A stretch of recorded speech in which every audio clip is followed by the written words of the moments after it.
It gives me a great pleasure, and I'm greatly honored to welcome you to this opening ceremony of All Nigerian Judges Conference for this year 2023.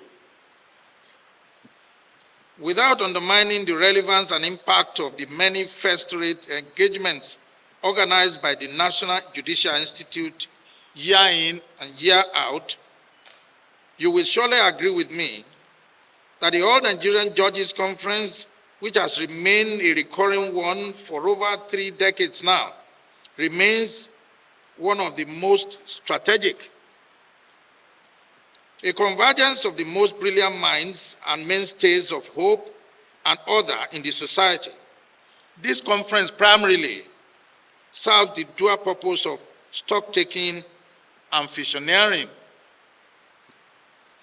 For the former, the engagement affords us the opportunity to assess progress made throughout the year and to evaluate how well we have been able to discharge the onerous task placed on us as arbiters of justice and custodian of the rule of law.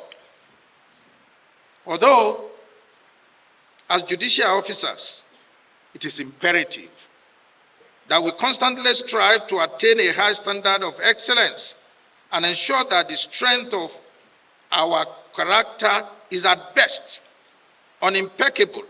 One fact which is glaring but ironically overlooked is the fact that judges are human too. What this implies is that we are neither flawless nor precluded from making occasional errors. We are human. Consequently, as we take stock, it is of utmost importance that we do so dispassionately and objectively to enable us effectively achieve the second purpose of the conference, which entails mapping out strategies, cross-fertilizing ideas, and eliciting definitive decisions necessary for steering the judiciary forward in the coming year.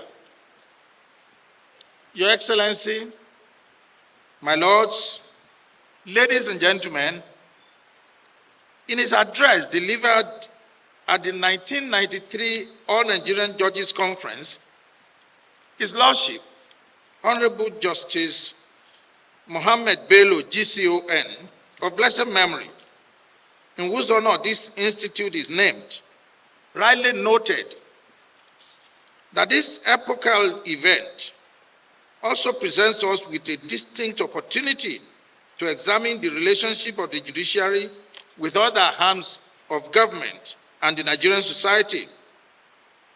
On this premise, I will now proceed to highlight some germane issues which, in my opinion, begs for attention should we be able to properly align ourselves with the theme of this conference, which is strengthening judicial commitments to the rule of law and democracy. While it has been sung severally, such that it has become a rap theme, nonetheless, the long-standing issue of the judiciary's independence cum financial autonomy is one that must be restated. In a speech delivered at the 1999 All Nigerian Judges Conference, Honorable Justice Mohammed Lawal Wais, GCON, noted, and I quote, "Some judiciaries are so starved of funds that it's only by sheer doggedness and stubborn will of the heads of judiciaries that the machinery of justice has not totally collapsed. It is a paradox that as our society becomes more sophisticated and the need for efficient and speedy justice delivery system increases, neglect of the judiciary becomes more pronounced." Unquote. Doubtless, His Lordship will equally be as godmast as we all are, knowing that over a decade after his outcry, the judiciary is still grappling with obtaining palpable independence, since what has been in place over the years is at best superficial.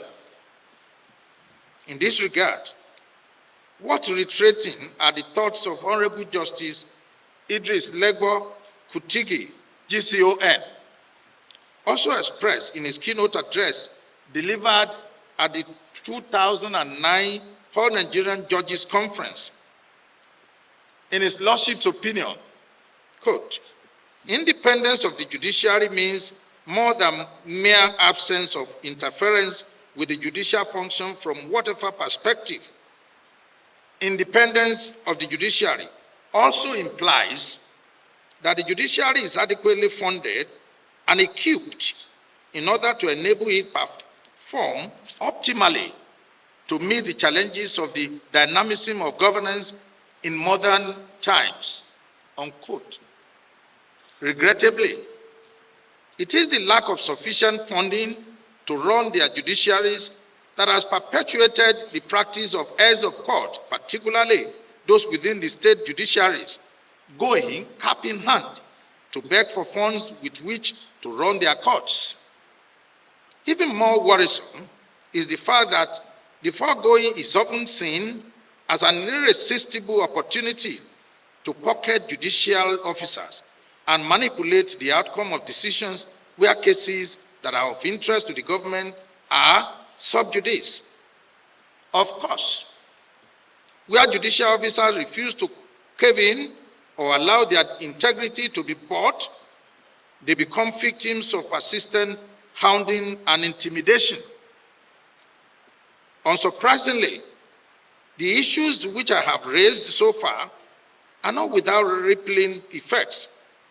One of the grave repercussions is the impertinence with which the decisions of the courts are treated, with orders of the court being flagrantly disobeyed. Where there is no justification for this, it is impossible to divorce this unsettling development from the perceived image of the judiciary as a mere appendage of the other arms of government, expected to do their biddings at all times and incapable of making decisions devoid of predilection.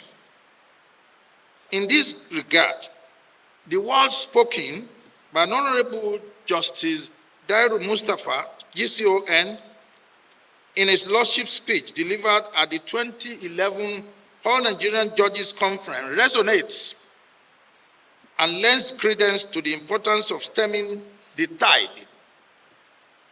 His Lordship aptly stated thus, quote, we do not have a garrison of army to fight our cause. Our authority rests solely on the public perception of our integrity and absolute impartiality, unquote. Ultimately, just as certain customs within our society are abhorred and have been abolished for their repugnance, these anomalies which adversely affect the progress and growth of the judiciary must be expeditiously addressed and eventually stamped out. Accordingly, I see no better forum to spearhead the much-needed rectification than this one, please. Your Excellency, my lords, distinguished ladies and gentlemen, seeing that I have taken out time to highlight some of the profound thoughts expressed by those before me, I am sure that at this point, I must have roused a little curiosity as to my foray down memory lane. The reason for this is not far-fetched. You will agree with me that forging new paths often requires that we look back at where we are coming from in order to determine how much of the field we have covered and what is left undone. Interestingly, the comment made by His Lordship, the Honorable Justice Muhammad Lawal Uwais, GCON, at the 1999 conference was at the most compelling time, since that particular engagement was the first in a new democratic dispensation and held in a year that preceded a new millennium. Consequently, I am also hopeful that this 2023 All Nigerian Judges Conference which is the first since the commencement of this new administration, will come with an improved disposition towards the welfare of the judiciary, especially as it pertains to the protected issue of its independence, as well as a strong desire to foster healthy and productive relationship among the three arms of government. In light of the foregoing, I'm greatly pleased that one of the salient topics slated for discourse in this conference is preventing corruption and breaches of integrity in the justice sector, the role of the executive and the legislature. I have no doubt that this session will help drive robust discussions between the executive, legislature, and the judiciary on fostering mutual respect for one another and also on strengthening synergies devoid of any subterfuge. It will equally afford us the opportunity to unravel the issues already identified, the bulk of which holds grave repercussions for Nigerians' polity. It's also my firm belief that this interface will reaffirm across board our commitment to upholding the tenets of democracy and the rule of law, and thereby bolstering the trust and confidence of the citizenry in the operationality of the government. On this note, I highly recommend that this interface should not be a one-off feature. Rather, it should be ingrained into the Institute's key programs organized for judicial officers, particularly the Roundtable for Heads of Courts and subsequent All-Nigerian Judges conferences. This will inevitably give room for accountability and measurable impact, as we will be able to review action points and strategies previously agreed on. My lords, while I'm not oblivious of the fact that we still have more grounds to cover, I would like to seize this opportunity to specially commend each and every one of you for making certain that Nigeria's judiciary holds a place of pride in the international community. Irrespective of the many concerns and issues that beset us and which have the tendency to affect our optimal productivity, as the proverbial phrase, quote, making lemonade with lemons. You have taken these challenges in stride, performing your duties with admirable dedication and zeal. However, since we are famed for being ministers in the temple of justice, just as ministers in the literal temples whose priestly work, by its very nature, remains continuous and undiminished in spite of their best efforts, the work cut out for us as judicial officers are daunting and leaves no opportunity for us to rest on our oars. Accordingly, the theme of this conference also signals the need to remain unswerving in ensuring that at all times our actions and indeed the actions of other arms of government embodies the very essence and intent of the rule of law. Distinguished guests, ladies and gentlemen, while I have mentioned in times past that the role of the judiciary transcends the mere interpretation of law and adjudication of disputes, nevertheless, it is clear that for the most part, the sum and substance of the judiciary's functionality and effectiveness is appraised by its decisions.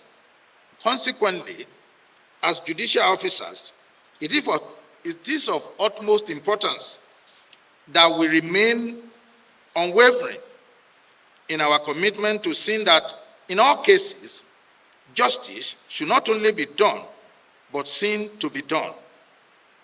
As study and indispensable pillars of democracy, we must do all within our power to guarantee the sustenance of the public confidence reposed in us, discharging our duties without fear, favor, affection, or ill will.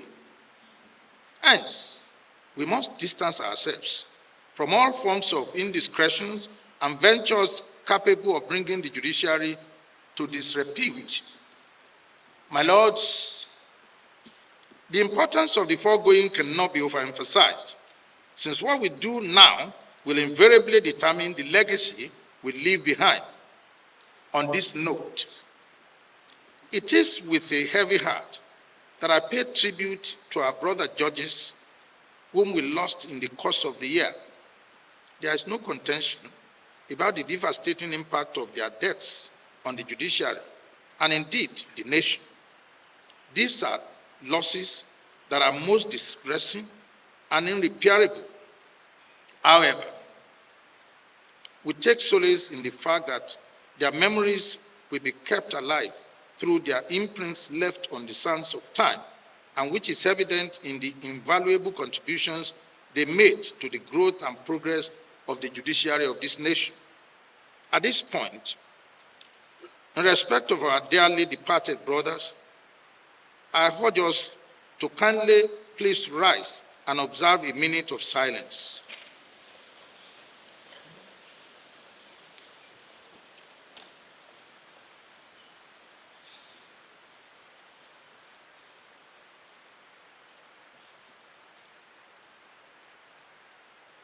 May the gentle soul of our respected brothers continue to rest in perfect peace.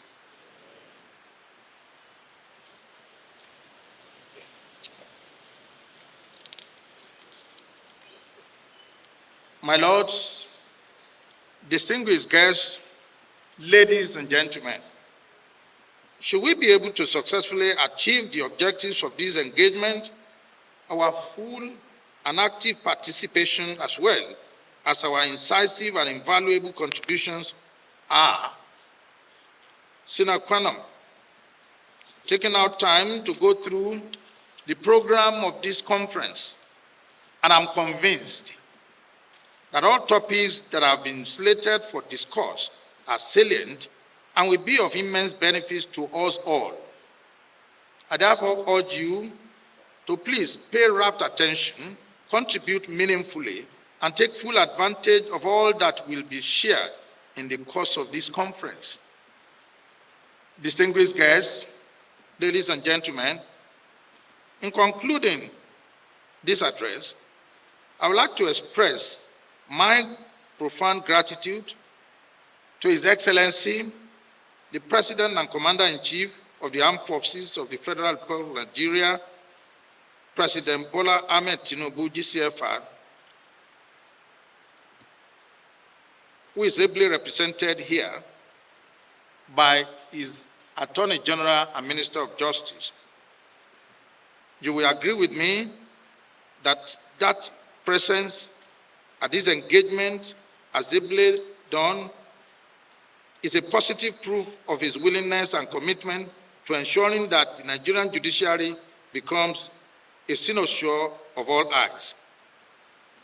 I also want to specially recognize and appreciate the President of the Senate, distinguished Senator Akpabio, the Honorable Speaker of the House of Representatives, Honorable Tajuddin Abbas, and of course, the Honorable Attorney General and Minister of Justice, Abdulateef Fagbemi, the Minister of Federal Capital Territory, Nyesom Wike, CON, and life member of the Body of Benchers, and all other honorable ministers here present.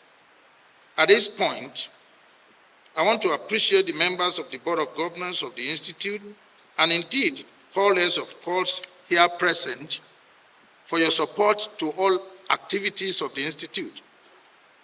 To our distinguished guests, moderators, resource persons, and members of the Fourth Estate of the Realm, I thank you all for your continued participation and partnership with the Nigerian judiciary. Let me add